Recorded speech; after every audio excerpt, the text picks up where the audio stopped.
city to a smart city, the challenge of managing waste effectively has become increasingly crucial. With a population exceeding 20 million, ensuring a safe and sustainable environment is paramount. Joining us today on the conversation is the Managing Director and CEO, Lagos Waste Management Authority, Dr. Muyiwa Gbadegeshin. I hope I got that right. Of course not, you did not. I didn't get it right. Gbadegeshin, yeah. I have to take that again. Dr. Muyiwa Gbadegeshin. Did I get that right now? Yes, that's You tried. All right. You're welcome, sir. Thank you. He'll Good be morning. shedding light on the strategies being employed by LMA, enhancing waste management in Lagos. You're welcome to the conversation. Thanks for having me. Okay, I would like us to begin this conversation with what is going on right now in Lagos concerning sanitation. Someone still called me on Saturday that, are we starting sanitation? I said no. He said, but they've been going around. They were in Bariga yesterday and we started with Mushi. Please, can you clarify this sanitation exercise advocacy in Lagos? What we're doing right now is sensitization. And yes, it is coming back. What we're doing now, we're going from community to community. We also went to Ajeromi, Ifelodun. Okay. That was after Mushin, before we now went to Bariga yesterday. And you could see at Bariga that we had all the stakeholders in the community with us. The chairman of the local government, Honorable Kolade, was there. The honorable member representing that community, Honorable Akpata, was also there.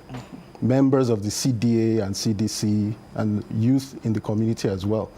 And it was a very useful session because not only were we able to clear some of the black spots within the community, they also were able to explain to us some of the problems and challenges they are having, partly to do with flooding.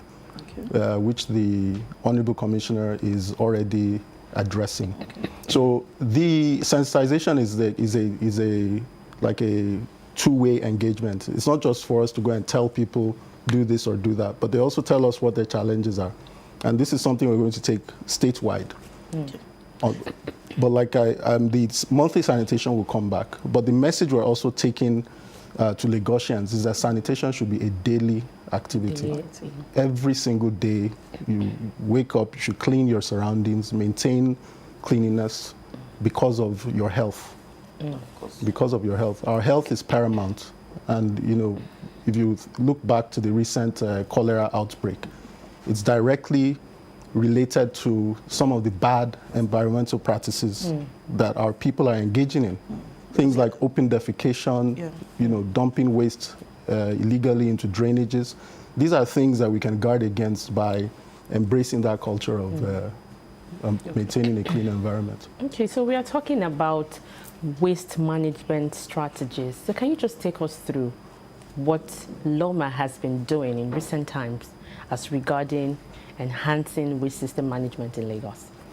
The traditional system of waste management. First of all, waste management is a logistics operation because you're moving waste from point A to point B. So it starts with containerizing the waste in your house, which is why we've introduced the Adopt a Bin program. These are the smart bins that we can geolocate to your house and we can tell when the PSP operator has picked them up or not. That's the first step. Next, you have the transport, and that's why you have the compactors that will pick up the waste from your house, take them to a transfer loading station, and then eventually to the dump site. So that process we are already enhancing by introducing the bins, and the state government is in the process of helping PSP operators to recapitalize their businesses by supporting them to buy new equipment, trucks. In addition, in terms of the disposal, that's where we're talking about the dump site. The state government signed a memorandum of understanding in January with the Jospon Group. That's a Ghanaian company that is building material recovery facilities and landfills in Lagos at their own expense.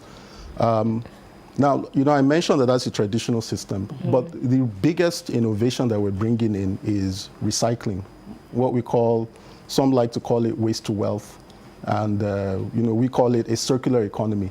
The idea is, like, if you look at my shirt here, you see reduce, reuse, recycle. The idea is that we're generating and throwing away too much waste, what we call waste, that actually has value. 22 million Lagosians were generating 13,000 tons of waste every day. And we're burying most of that in the landfill. And yet, if you come to the landfill, you see thousands of people picking through that trash. Yeah. And you see trucks moving from the landfill, and they're making money from that. But what we're saying is that people should sort their waste at home. So the new bins we're introducing, there are 2 bins. There's a green, that's for general waste that doesn't have much value. Okay. And there's a blue, that's for recyclables, things like your PET bottles, that's the water bottles, your cans, aluminum cans, glass, paper, and cardboard. You package that separately, and we have recyclers that can come and pick that up from you at home. And you will get incentives, you get money for that recyclable. We're rolling this out gradually now. There's many estates that are already enjoying this, and we'll introduce more. And then for the community at large, we're working with the local governments to establish community recycling centers in each local government. And this is an area within the local government that people within that community, instead of throwing everything away and leaving it for the scavengers to be picking around, we want a location where they can take it to and then get incentives. Okay, you mentioned something about the smart bins. How does it work? Why the smart bins in the first place? The smart bins are a way for us to number one, solve the problem of containerization. Most households in Lagos don't have appropriate bins. So people have drums. They have drums. Some people wasting. don't even have anything. So each day they take their waste, and they take a little bag and they drop it at the nearest place where they think they can get away with it. And that's why you see so much waste on the medians and everywhere around town. We want that to stop. We want every household. We have about 4 million households. Right now, we're rolling out about 200,000 bins, and we'll keep adding more and more to them until every house has one of those bins. Is it free? It's not free. You'll pay for it, but we've introduced an installmental payments plan, so you can pay over 24 months. Now, what's the beauty of the smart bin is that it is geolocated to your house. There's an RFID tag inside it. So nobody can steal it? Nobody can steal it. That's one. 2, we can tell when the bin has been emptied by the PSP operators.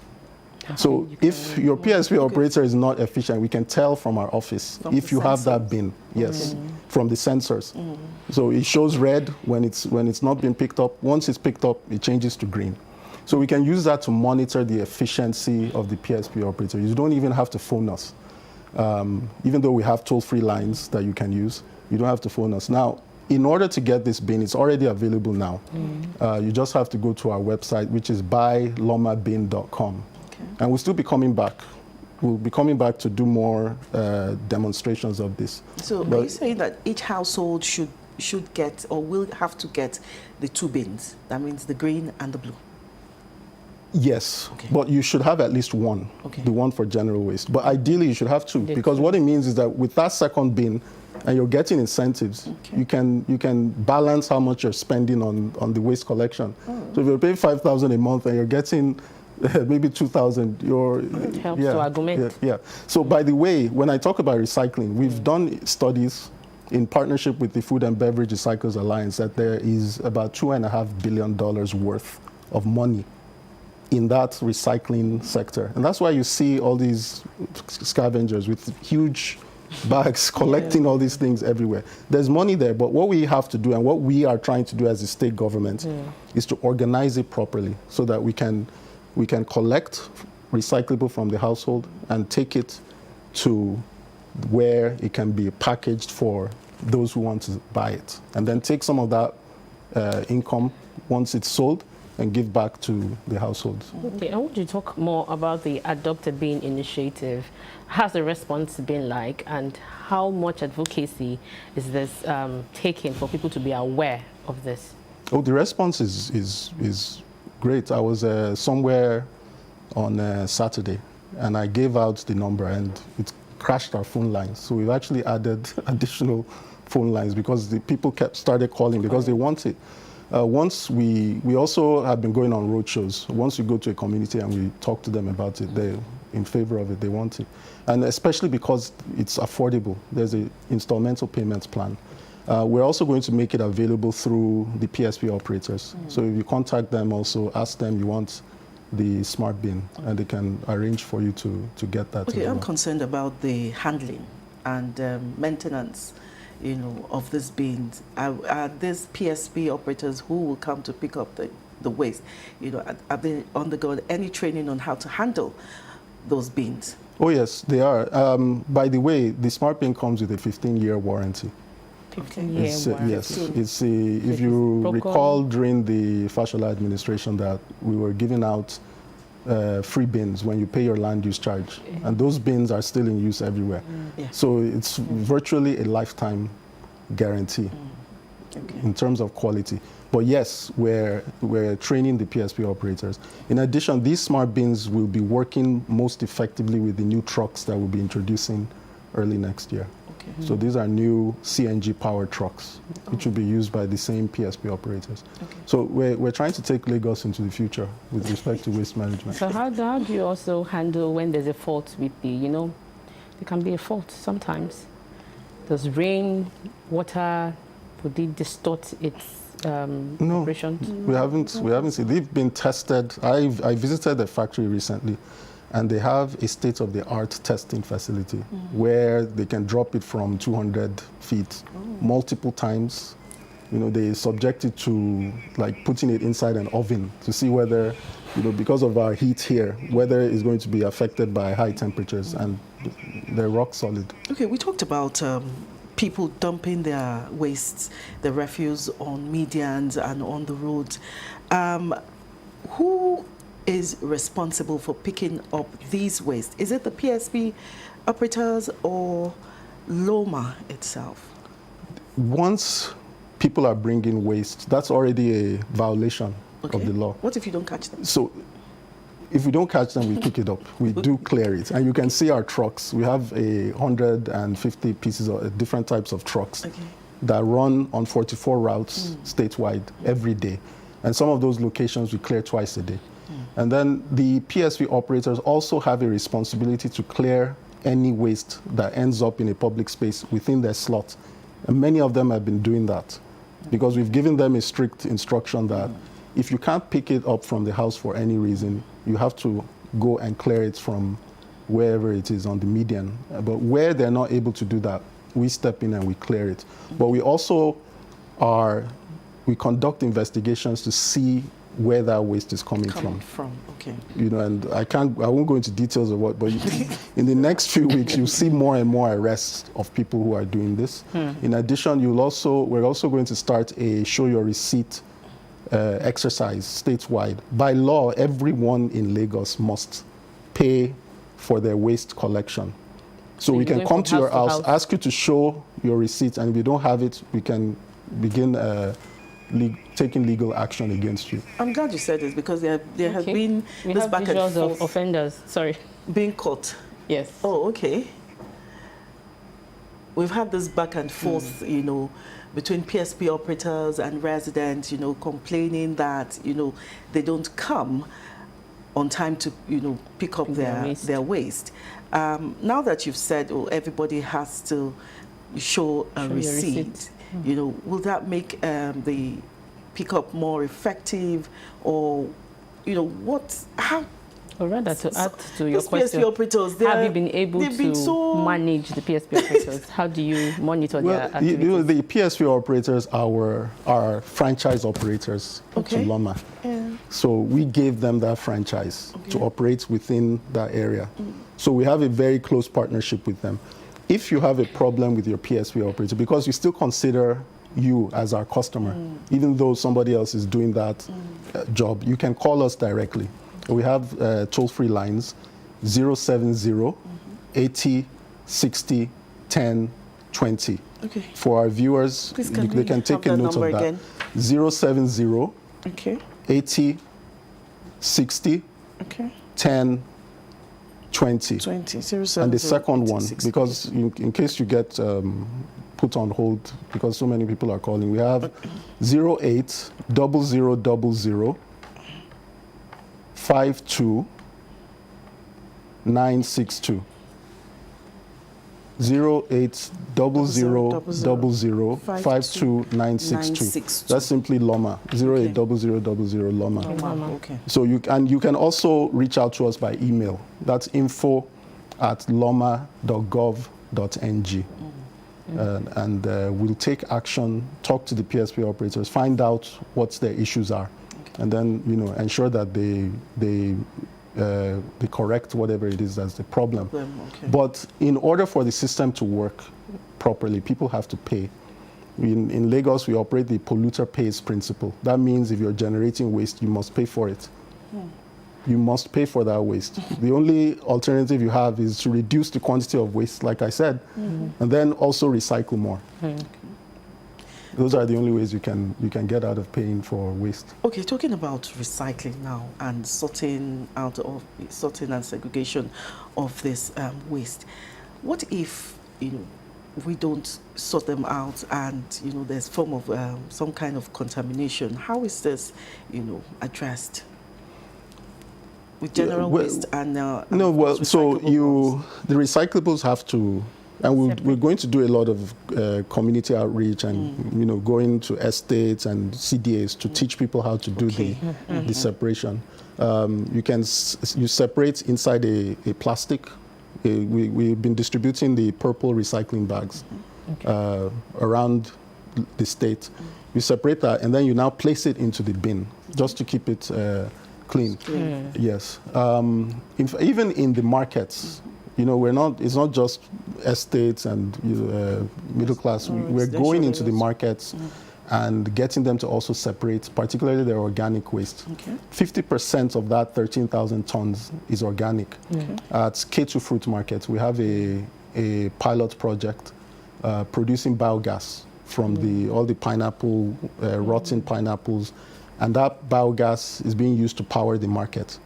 And we're now in a partnership with C40 Cities, an international partner, to replicate that kind of waste to wealth project at other markets. So that will reduce the waste problem. The last few months we've been closing down markets because they just don't. Yeah. So now we're bringing something to them that will help them turn that waste into wealth.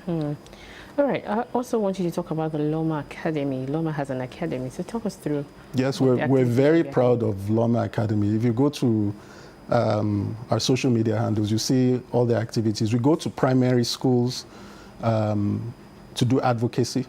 We have a team that goes out every week. They go to 3 different primary schools. Catching them young. So they teach them about public schools. And some private schools also come to visit us. They do field trips. But they teach them about waste management, how to store their waste, and then they give them bags, and then they tell them how to go and take the gospel of good waste management to their parents and to their community. And Mr. Governor recently bought 2,000 bins for the schools, recycling bins, which we've distributed to them, and they've started to use that. And they're setting up recycling clubs on their own as well. In addition, LMA Academy, we also host older students, like graduates and undergraduates, to a monthly internship program. So for 1 month, they come. It's about adults like us. Yes, they come and they take classes. They get lectures from some of our staff, and we also bring in outside professors to teach them. And at the end, they get a certificate. They do a project. So is this and the graduates, it's free. The graduates are doing. We even give them lunch and everything, and T-shirts like this. So how long is it? How long is is the program itself? The internship is 1 month. And the graduates have been doing so well. In fact, one of them is an SSA on environment at Bariga, where we went yesterday. Suleya Togun's doing very nice projects on her own, and also still partnering with the academy to get, she refers students to us and so on. Then we also have a summer school. So we're currently, it started last week.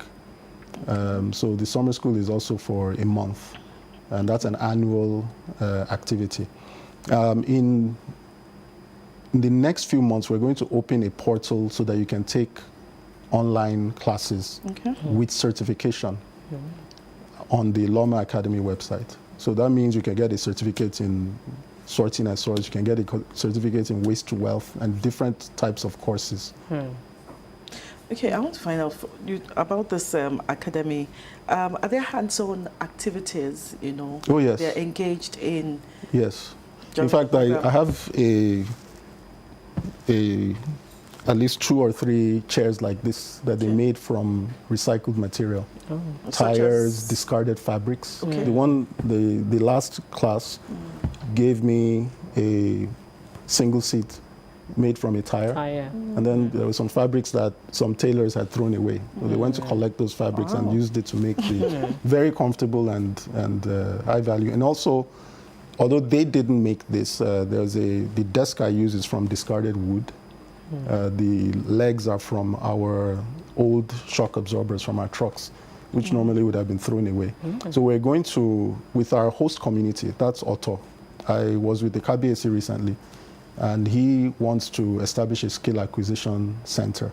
And one of the skills we want to introduce there is upcycling. That's where you take items that have been thrown away and use them to make new items. There was an Italian investor in my office 3 weeks ago who saw the desk, and he said, this thing is worth at least 10,000 euro in Europe. And it was made by a graduate of Yaba Tech. That's a lot of money.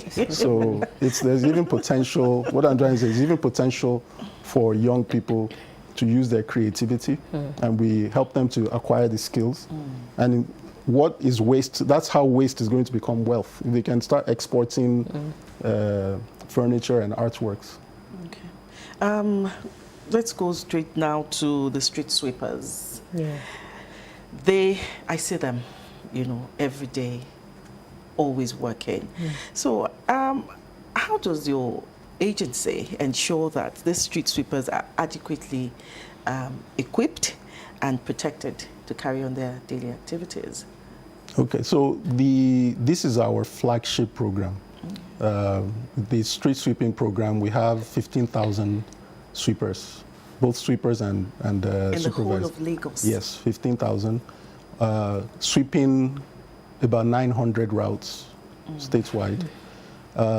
So the extent to when you have this feeling that Lagos is clean, it's because of the work being done by the street sweepers, because they clean every day, they remove the litter, they remove silt, and they bag it, and then we cart it away. So what we've been doing is, you see, the sweepers are managed by contractor companies. And what we've been doing to improve their welfare is that we've registered them under the LASTRA card. We have accident and emergency insurance, and we're introducing health insurance as well. And then we're also in the process of profiling each and every one of them to know what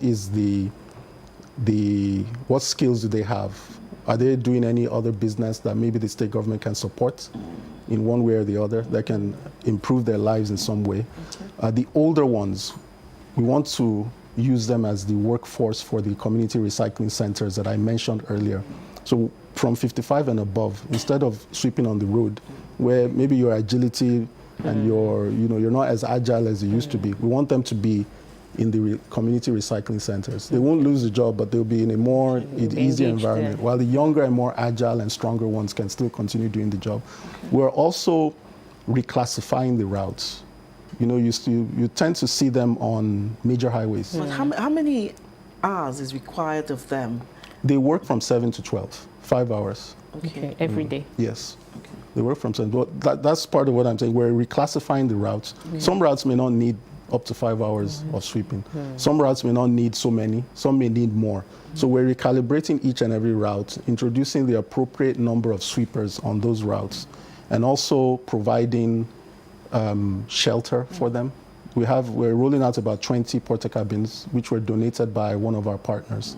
That's, some good locations where after their work or before their work, they can keep their uniforms, they can change, Because you just see them, they sleep yes, by the road. so they sleep under trees.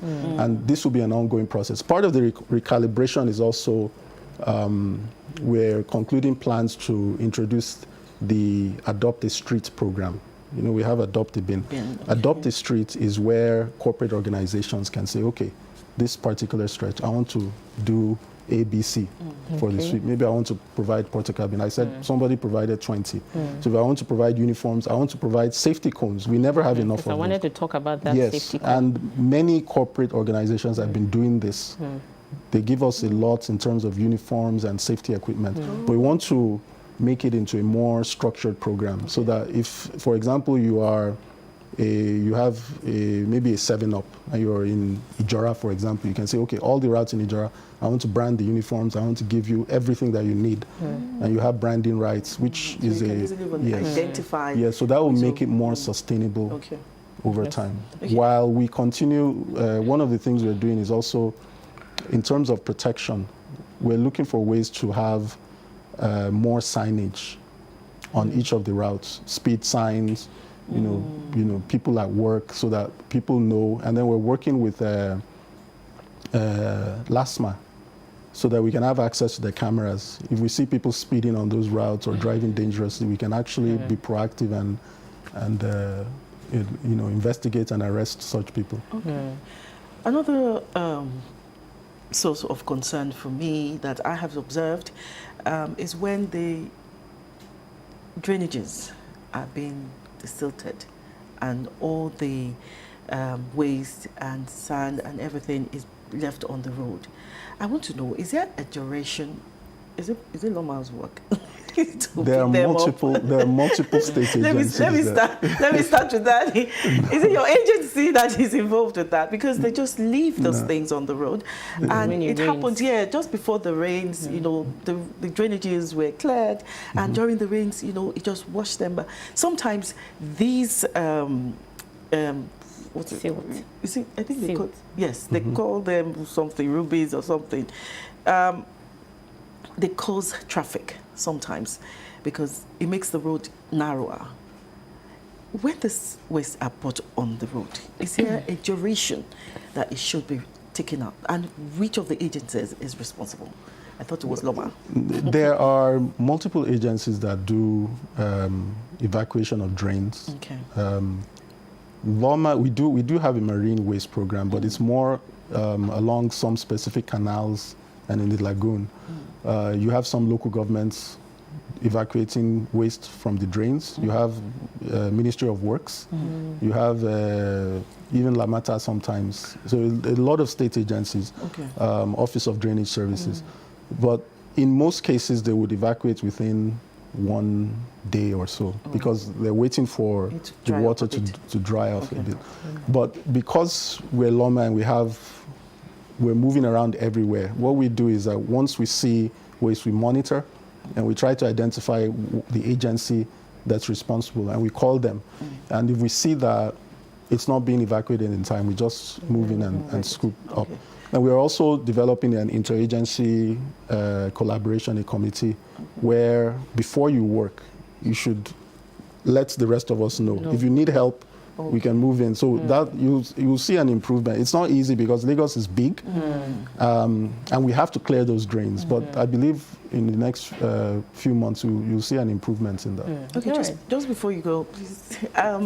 You mentioned something about the dump sites being renovated or something. Yes. Oh, well, a few years ago, we had issues with this Olusosun dump site. I think it caught fire and it caused a lot of pollution, air pollution. What is being done right now, since you said that it's been renovated, so that we don't have such occurrence in future?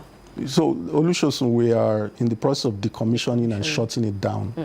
So what will, in partnership with the Jospon Group, which is Zoom Lion Ghana, what you'll see at Olusosun is a transfer loading station. So they will take waste, bulk waste from there to another location, which is a material recovery facility. And at that material recovery facility, they can sort the waste and treat it. Is that the one in Igondo? No, it's not in Igondo.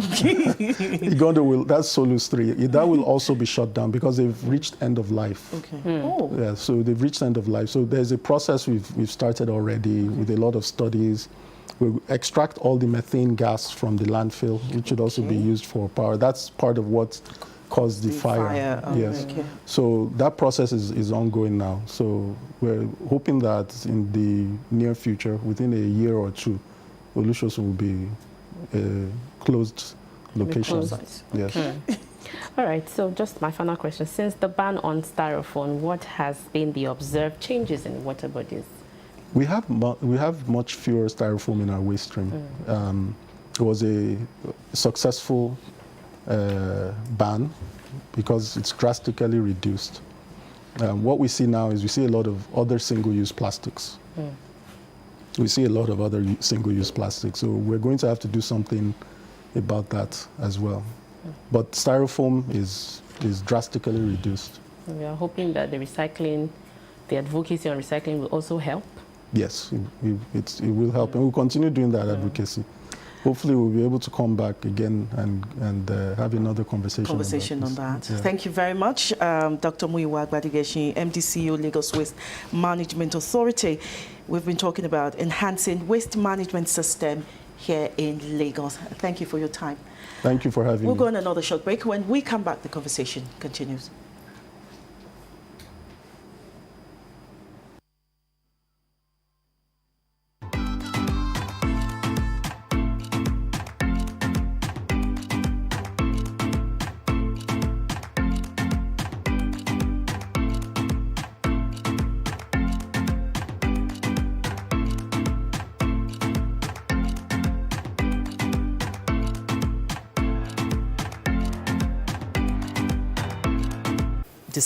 Disposal system here in Lagos, but we as a people,